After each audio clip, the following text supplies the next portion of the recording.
in war and everyone got trampled on the floor. It's been hot here.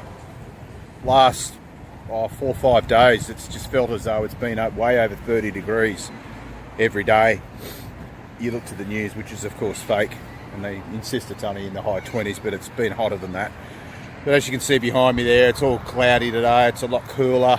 It's only in the mid sort of like high teens at the moment. It's not going to be that hot today, mercifully.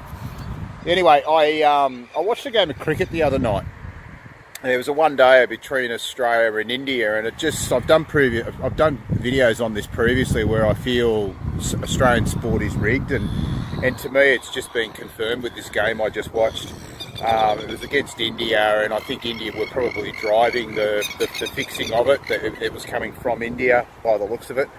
Now, it's funny how one by one these things are falling for me as I find Christ and as I find God and I read the Bible and I really start to live in this parallel world, which is the truth in a world full of lies. It's funny how these things are falling one by one. Cricket, I've been sensing it's falling for me for a while, but I've still got some enjoyment out of the games this year. But no, I think it's just about gone now. I've got a very, very long tolerance level, but no, I think it's gone now. So basically what I saw was the Australians have been, I've said in previous videos, the Australians have been decimated by the ball tampering scandal, so half of their side's missing. But looking at the side they play here the other night in this one day, just none of the test bowlers were there. Not one of them. They were all just these young blokes who I'd never heard of. Why the test players weren't there, I don't know. But a lot of the interest for me come from the Indian side.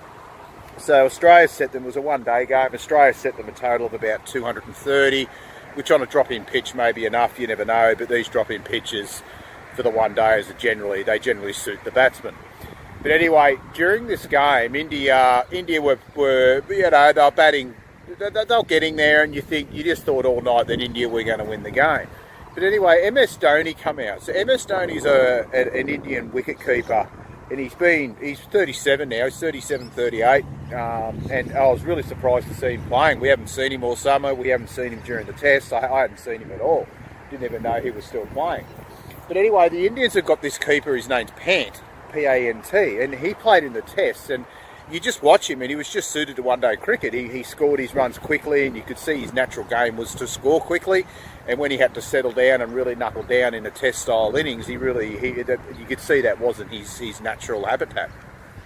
But anyway, this Pant didn't play, and this Dhoni played instead. So it's all a bit weird. And the commentators actually asked him. They said, "Well, why isn't Pant there?" And the Indian commentator said, "Oh, he's away in England playing some county cricket to get up his Kings game or something." And I looked at my brother and I said, "I'm sure that exclamation makes sense to someone."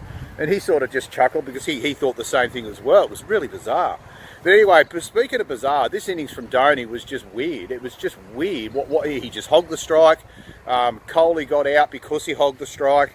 Kohli just got frustrated and he just felt the need to press on every time he got the strike, which was, every couple of overs or so. But he often would just block the over out and then just get one run at the end. And it brought the Australians back into the game, because India were losing wickets and Dhoni was going slow and he was hogging the strike, and the whole thing just seemed really, really farcical. And Shane Warne at one point said, "Oh, it's Friday night, it's prime time, we've got to get the interest up." And I'm thinking, is he actually telling us what's happening here? Is he taking the piss and is he laughing at us? And I'm thinking he was. I really do. I really think he knew. I really think he was in on it. Makes me suspect of Warney. I love Warney, but you go back to that. That ball, that pitches incident, the pitches conditions incident he had with Mark Waugh back in the late 90s. You just wonder how deep this goes. The whole game was sus. The whole game was sus. As soon as it got to India needed 40 off 30 balls or something, and then as soon as it sort of bang, they just hit the accelerator.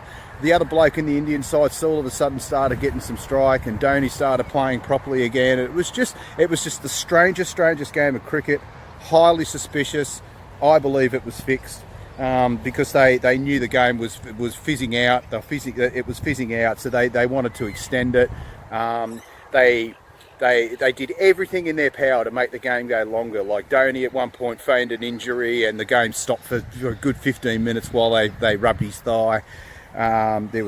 It just took the whole game just took like an hour longer than what it should have, and they're clearly just eking it out, trying to just milk it to make it more dramatic to the audience, and the whole thing for me was just sickening. So cricket, I'm going to do another video on India and how they place their players as gods as well. I'm going to do another separate video on that. It's very interesting, the makeup of the Indian cricket team, to watch it, but I'll do another video on that. But cricket for me, this game the other night, obviously fixed. Whether it was from the start, I don't know, but it was obviously fixed there at the end to make it go longer, to keep the interest up, to keep the people watching. And to me, now that I've got these eyes to see, it's just plainly obvious to me what's going on.